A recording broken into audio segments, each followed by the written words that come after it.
Hello बच्चों, कैसे हैं आप सब। मैं आशा करता हूं कि आप सब अच्छे होंगे। हमारे YouTube चैनल पर मैं आप सभी का स्वागत करता हूं।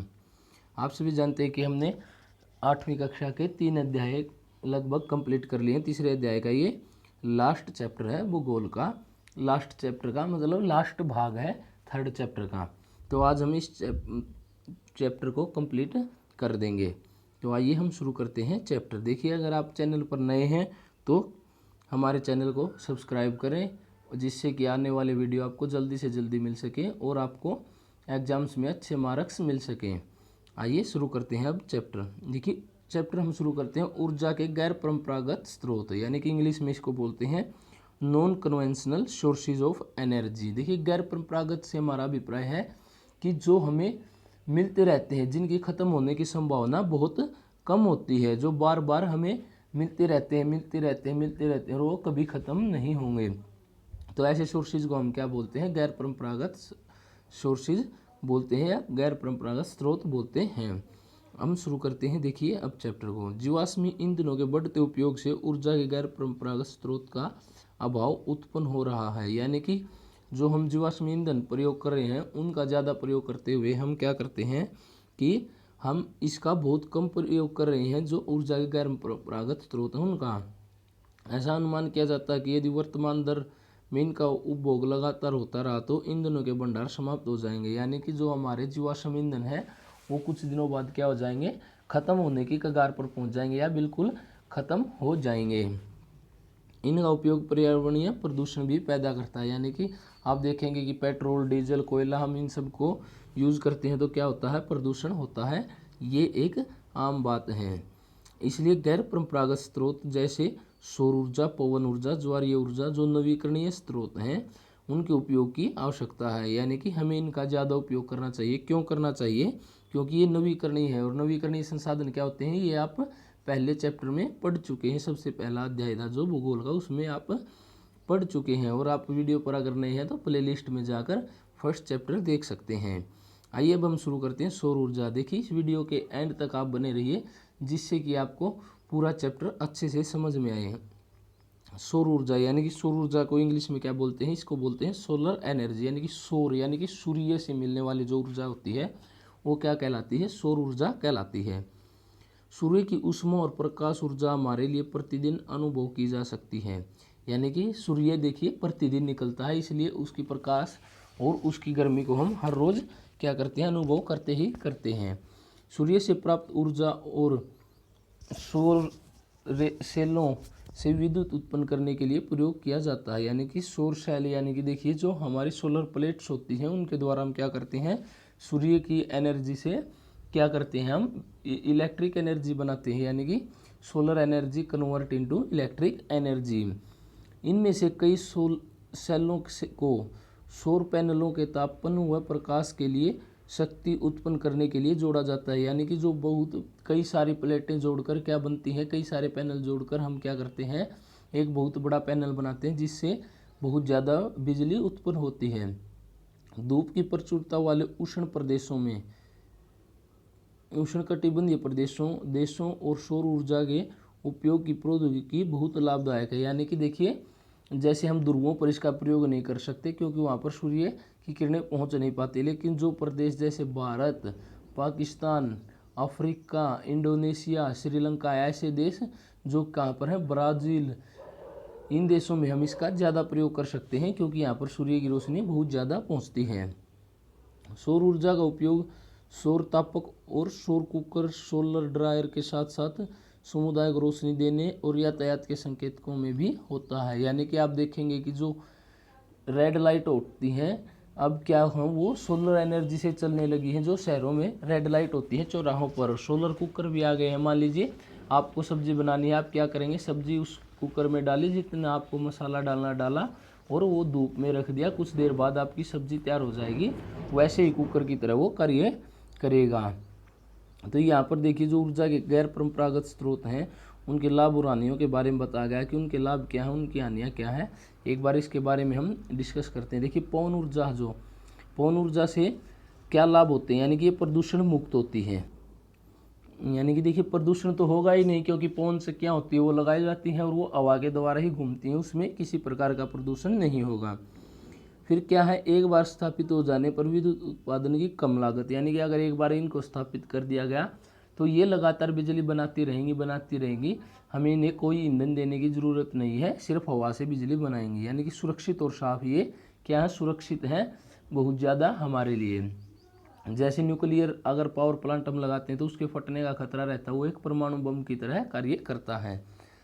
और इसकी हानियाँ क्या क्या है, देखिए किसी चीज़ के लाभ होंगे तो उसकी कुछ ना कुछ हानियाँ भी अवश्य होंगी, लेकिन इसकी हानियाँ हम पढ़ते हैं। देखिए ध्वनि प्रदूषण होगा, पवन चक्कियाँ चलेंगी, जैसे हमारा घर में पंखा चलता तो आवाज़ करता, उसी तरह ये भी क्या करेंगे, आवाज़ करेंगे, जिससे ध्वनि प्रदूषण होगा।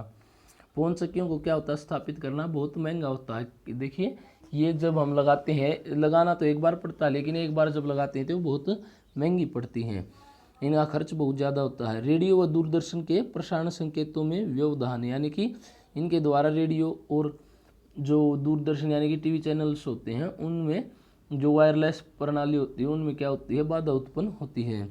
पक्षियों के लिए हानिकारक, यानी कि जो पक्षी होते हैं कई बार क्या होते हैं, मान लीजिए पवन चक्की घूम रही है और कोई पक्षी इनके बीच से गुजरता है तो क्या होता है, इनसे टकराकर मर जाता है, उसकी मौत हो जाती है।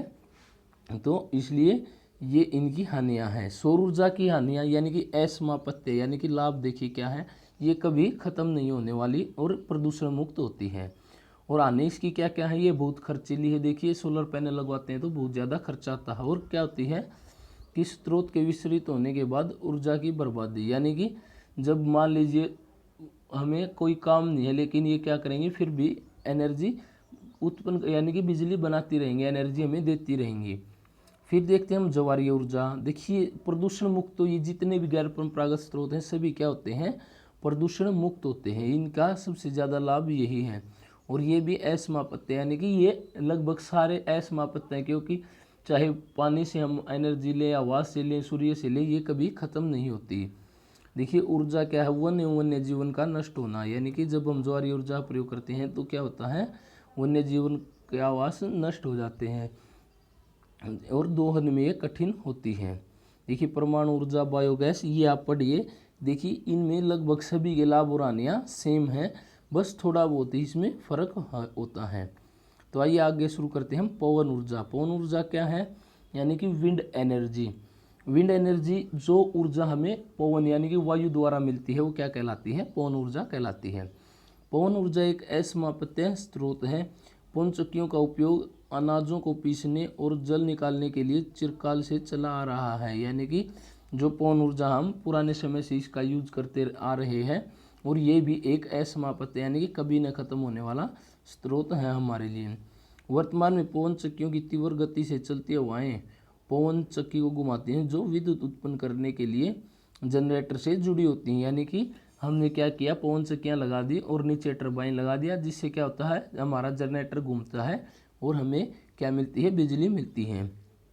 पवन चक्कियों के समूह से युक्त पवन फार्म तटीय क्षेत्रों और पर्वत घाटियों में, जहाँ प्रबल और लगातार हवाएं चलती हैं, वहाँ पर स्थित हैं। यानी कि बहुत बड़े बड़े हमने पवन चक्कियों के फार्म लगाए हैं, जिससे कि हमें बिजली बहुत ज़्यादा मात्रा में मिलती रहती है।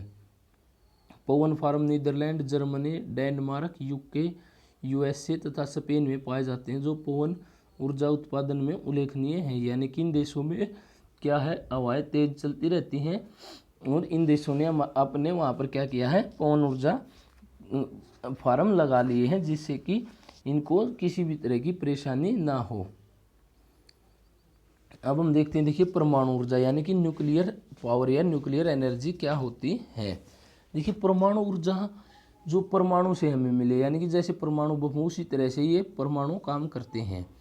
परमाणु ऊर्जा प्राकृतिक तौर से प्राप्त रेडियो सक्रिय पदार्थ जैसे यूरेनियम और थोरियम के परमाणुओं के केंद्रक में संग्रहित ऊर्जा से प्राप्त की जाती है। यानी कि जो यूरेनियम और थोरियम जो हमारी मेटल्स हैं, ये कैसी हैं, रेडियो एक्टिव, रेडियो सक्रिय पदार्थ हैं, इनके द्वारा हमें मिलती हैं। ये नाभिकीय रिएक्टरों में नाभिकीय विखंडन से गुजरते हैं और उत्सर्जन ऊर्जा की प्राप्ति होती है। यानी कि ये क्या होते हैं, इनको हम न्यूक्लियर पावर प्लांट में यूज करते हैं और उससे क्या बनाते हैं, बिजली बनाते हैं। देखिए यहाँ पर एक चित्र दिया गया है न्यूक्लियर पावर प्लांट का, ये कहाँ पर है, कलपक्कम में है। फिर क्या है, परमाणु ऊर्जा सबसे बड़े उत्पादक संयुक्त राज्य अमेरिका और यूरोप है, यानी कि ये दो इन देशों में सबसे ज़्यादा न्यूक्लियर पावर प्लांट हैं, ये परमाणु ऊर्जा का बहुत ज़्यादा प्रयोग करते हैं। भारत में राजस्थान और झारखंड के पास यूरेनियम के विशाल निक्षेप हैं, यानी कि हमारे देश में भी यूरेनियम पाया जाता है, बहुत विशाल निक्षेप हैं। थोरियम की विशाल मात्रा में केरल के मोनोजाइट बालू में पाए जाते हैं, यानी कि थोरियम कहाँ पर पाया जाता है, केरल राज्य में पाया जाता है। भारत में स्थित परमाणु ऊर्जा के केंद्र तमिलनाडु में कलपक्कम, देखिए जो ये दिखाया गया ये तमिलनाडु में है, ये कलपक्कम जो परमाणु केंद्र है, सॉरी परमाणु ऊर्जा संयंत्र है। और महाराष्ट्र के तारापुर, राजस्थान के कोटा के निकट है, राणा प्रताप सागर है, और उत्तर प्रदेश के नरेरा और कर्नाटक के कैगा में है। देखिए न्यूक्लियर पावर प्लांट जो होते हैं वैसे तो ये बहुत लाभदायक होते हैं और हमें बहुत ज़्यादा एनर्जी देते हैं और बहुत लंबे समय तक देते हैं, लेकिन इनकी क्या है, कई बार क्या होता है कि ये अनियंत्रित हो जाते हैं और जिससे ये क्या करते हैं, एक परमाणु बम की तरह फटते हैं। ये इनकी सबसे बड़ी हानि होती है, ये बहुत ज़्यादा रिस्की होते हैं। अब हम पढ़ते हैं कौन सी, भूतापीय ऊर्जा, यानी कि जियोथर्मल एनर्जी। देखिए भूतापीय से हमारा मतलब, देखिए भू से भूमि, तापीय से ताप, यानी कि भूमि की गर्मी से हमें जो एनर्जी मिलती है वो क्या कहलाती है, भूतापीय ऊर्जा कहलाती है। ताप ऊर्जा जो पृथ्वी से प्राप्त की जाती है भूतापीय ऊर्जा कहलाती है, यानी कि जो भूमि की ताप से, यानी कि भूमि की गर्मी से जो प्राप्त की जाती है वो क्या कहलाती है, भूतापीय ऊर्जा कहलाती है। देखिए आप जो भी वर्ड दिया गया पहले उस वर्ड को क्या करें, तोड़कर देखें कि इसमें क्या क्या कितने वर्ड हैं और उनसे मीनिंग निकालें, तो अपने आप आपको डेफिनेशन मिल जाएगी। इसलिए मैं आपको हर वर्ड का मीनिंग अच्छे से बताता हूँ, हिंदी और इंग्लिश दोनों में। अब हम शुरू करते हैं आगे। तो पृथ्वी के अंदर गहराई बढ़ने के साथ तापमान में लगातार वृद्धि होती जाती है, यानी कि जब हम पृथ्वी की गहराई में जाएंगे नीचे तो क्या होगा, तापमान में वृद्धि होगी। और कभी कभी ये तापमान ऊर्जा भू सतह पर गर्म जल के झरनों के रूप में प्रकट होती है, यानी कि गर्म जल झरनों के बारे में आप जानते हैं कि हॉट वाटर स्प्रिंग्स पाए जाते हैं जहाँ पर गर्म जल निकलता है। देखिए बहुत जगह होते हैं ये, और जहाँ वो क्यों होते हैं, क्योंकि वो धरती की गर्मी के कारण गर्म होते हैं। यह ताप ऊर्जा शक्ति उत्पादन करने में प्रयुक्त की जाती है, यानी कि हमने क्या किया, उस ऊर्जा को भी प्रयोग कर लिया, कैसे, बिजली बनाने के लिए। वर्षा से, वर्षों में से गर्म जल के स्रोतों के रूप में भूतापीय ऊर्जा खाना बनाने, ऊष्मा प्राप्त करने और नहाने के लिए प्रयोग में लाई जाती थी। यानी कि पहले हम क्या करते थे, उसमें खाना बनाते थे, नहाने के लिए मान लीजिए ठंडे एरिए हैं जहाँ पर, वहाँ पर क्या मिलते हैं, वहाँ पर भी हॉट वाटर स्प्रिंग्स यानी कि गर्म जल के झरने मिलते हैं और वो लोग क्या करते हैं, उन्हीं से नहाते हैं। लेकिन अब क्या करते हैं हम, यूएसए विश्व का सबसे बड़ा भूतापीय ऊर्जा संयंत्र है, यानी कि जो अमेरिका है उसमें सबसे ज़्यादा भूतापीय ऊर्जा का प्रयोग किया जाता है। इसके बाद न्यूजीलैंड, आइसलैंड, फिलीपींस।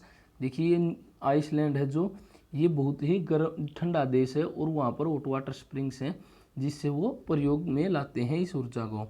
और मध्य अमेरिका में है इसके, यानी कि ये देश हैं जो इस भूतापीय ऊर्जा को सबसे ज़्यादा प्रयोग करते हैं। भारत में भूतापीय ऊर्जा के संयंत्र हिमाचल प्रदेश के मणिकर्ण और लद्दाख के पुग्गा घाटी में है। देखिए जो लद्दाख और हिमाचल प्रदेश है ये पहाड़ी इलाके हैं और यहाँ पर भी बहुत ठंड पाई जाती है। और यहाँ पर भी क्या है कि इनके हमने संयंत्र लगाए हैं जिससे हम नहाने के लिए उनका प्रयोग करते हैं या फिर बिजली बनाने के लिए सबसे ज़्यादा आजकल इसका प्रयोग हो रहा है भूतापीय ऊर्जा का। अब हम आगे पढ़ते हैं ज्वारीय ऊर्जा। देखिए ज्वारीय ऊर्जा को इंग्लिश में बोलते हैं टाइडल एनर्जी। टाइडल यानी कि जो ज्वार भाटा जो समुद्र में आता है उससे हमें जो एनर्जी मिलती है, उस ऊर्जा को हम कैसे प्रयोग करते हैं, वो क्या कहलाती है, ज्वारीय एनर्जी कहलाती है। ज्वार से उत्पन्न ऊर्जा को हम क्या कहते हैं, ज्वारीय ऊर्जा कहते हैं। यानी कि जो ज्वार, यानी कि ज्वार वो नहीं जो हम पशुओं के लिए चारा यूज करते हैं, ज्वार यानी कि समुद्र में आने वाला ज्वार भाटा, वो ज्वार। इस ऊर्जा का विदोहन समुद्र के संकरे मुहाने में बांध का निर्माण से किया जाता है। यानी कि हम क्या करते हैं कि जो समुद्र का मुहाना जहाँ पर समुद्र थोड़ा संकरा यानी कि उसकी चौड़ाई कम होती है, वहाँ पर क्या करते हैं, बांध का निर्माण कर देते हैं और उसमें क्या लगा देते हैं, टरबाइन लगा देते हैं, जिससे टरबाइन घूमता है और साथ में जनरेटर घूमता है जिससे कि हमें बिजली मिलती है। उच्च ज्वार के इस समय ज्वारों की ऊर्जा का उपयोग बांध में स्थापित टरबाइन को घुमाने के लिए किया जाता है। यानी कि ज्वार भाटे को भी हमने क्या किया, ये भी एक कभी न खत्म होने वाली एनर्जी थी, क्योंकि समुद्र में ज्वार भाटे लगातार आते रहते हैं और हमने इसका प्रयोग कर लिया बिजली बनाने के लिए। यानी कि रूस, फ्रांस और भारत की कच्छ की खाड़ी में विशाल ज्वारीय मील के क्षेत्र है, यानी कि हमने इसका प्रयोग कर लिया और इससे कोई प्रदूषण भी नहीं होता, तो इसलिए हम क्या कह सकते हैं कि हमने इसका प्रयोग किया हमारे लिए। फिर आती है लास्ट में सबसे बायोगैस। देखिए बायोगैस, इसको इंग्लिश में भी क्या बोलते हैं, इसको इंग्लिश में भी बायोगैस ही बोलते हैं। यानी कि ये कैसे मिलती है, जो मरे हुए पेड़ पौधे, जंतु, पशुओं के गोबर आदि से हमें जो एनर्जी मिलती है और उसको हम क्या कहते हैं, बायोगैस एनर्जी कहते हैं। यानी कि देखिए बायोगैस है, जो हम बायोगैस प्लांट लगाते हैं, हमने एक धरती में एक कुआं खोदा और उसमें पशुओं का गोबर डालते गए और उसको ऊपर से ढक दिया। फिर उसमें क्या होगा, उसमें गैस उत्पन्न होगी। उसमें क्या किया हमने, उस गैस की एक नाली लगा दी और उसको अपने घर के चूल्हे से जोड़ दिया, जिससे कि क्या हुआ, ना तो प्रदूषण हुआ और हमें गैस भी मिल गई, वो भी कैसी, जो पशुओं के गोबर से, यानी कि बिना प्रदूषण के। आइए हम शुरू करते हैं। जैविक अपशिष्ट जैसे मृत पौधों और जंतुओं के अवशेष, पशुओं के गोबर, रसोई के अपशिष्ट और को गैसीय ईंधन में बदला जा सकता है। यानी कि इन सभी को हम क्या कर सकते हैं, गैसीय ईंधन में बदल सकते हैं। इसे बायोगैस कहते हैं। यानी कि यही क्या कहलाती है, बायोगैस कहलाती है। देखिए बायो का मतलब होता है कि जो हमें पशु पक्षियों से, यानी कि बायोलॉजिकल चीज़ों से हमें मिले, यानी कि बायोलॉजिकल पदार्थ से हमें मिले। तो ये सभी क्या है, जैसे पशुओं का गोबर, ये क्या है, बायोलॉजिकल पदार्थ हैं। जैविक अपशिष्ट बैक्टीरिया द्वारा बायोगैस संयंत्र में अपघटित होते हैं, जो कि अनिवार्य रूप से में मीथेन और कार्बन डाइऑक्साइड का मिश्रण करते हैं। यानी कि क्या होता है, जैसे ही हम उसको डालेंगे तो उससे क्या होगा, हमें मीथेन गैस मिलेगी, जिसे हम खाना बनाने में प्रयोग कर सकते हैं। बायोगैस खाना पकाने तथा विद्युत का उत्पादन में सर्वोत्तम ईंधन है। यानी कि इससे हम बिजली भी बना सकते हैं और खाना भी पका सकते हैं। और इसे प्रतिवर्ष बड़ी मात्रा में जैव खाद का भी उत्पादन होता है। यानी कि जब हम गोबर नीचे डालेंगे टैंक में, तो उससे क्या होगा, उस गोबर से कुछ दिनों बाद वो सड़ के क्या बन जाएगा, जैविक खाद बन जाएगा, जिससे हमें अन्य कीटनाशकों की, रासायनिक कीटनाशकों की जरूरत नहीं होगी। ऊर्जा सर्वव्यापी है, लेकिन इस ऊर्जा का विदोहन बहुत ही कठिन और खर्चीला है। यानी कि यह ऊर्जा में मिल तो जाएगी, लेकिन ये क्या है, इसका यूज करना बहुत ही खर्चीला, बहुत महंगा पड़ता हमें। हम में से प्रत्येक व्यक्ति ऊर्जा को नष्ट न करके एक भिन्नता ला सकता है। यानी कि हमें ऊर्जा को व्यर्थ नहीं करना चाहिए। ऊर्जा की बचत ही ऊर्जा का उत्पादन है। यानी कि हम जितनी अधिक बचत करेंगे उतना ही उत्पादन हमें अधिक माना जाएगा, क्योंकि हम ऊर्जा का बहुत ज़्यादा दुरुपयोग कर रहे हैं। अभी कार्य करें एवं ऊर्जा के भविष्य को सुनहरा बनाएं। तो आज हमारा ये चैप्टर भी, ये अध्याय है जो तीसरा अध्याय कंप्लीट होता है, और इसी के साथ आज हमने आधा सिलेबस भी कंप्लीट कर लिया है। और अगर आपके दोस्त भी हैं जो 8th क्लास में पढ़ते हैं या आपके रिलेटिव्स हैं, उनको इस साथ भी वीडियो शेयर करें, ताकि वो भी जल्दी से जल्दी अपना सिलेबस कंप्लीट कर सकें। Okay, thank you.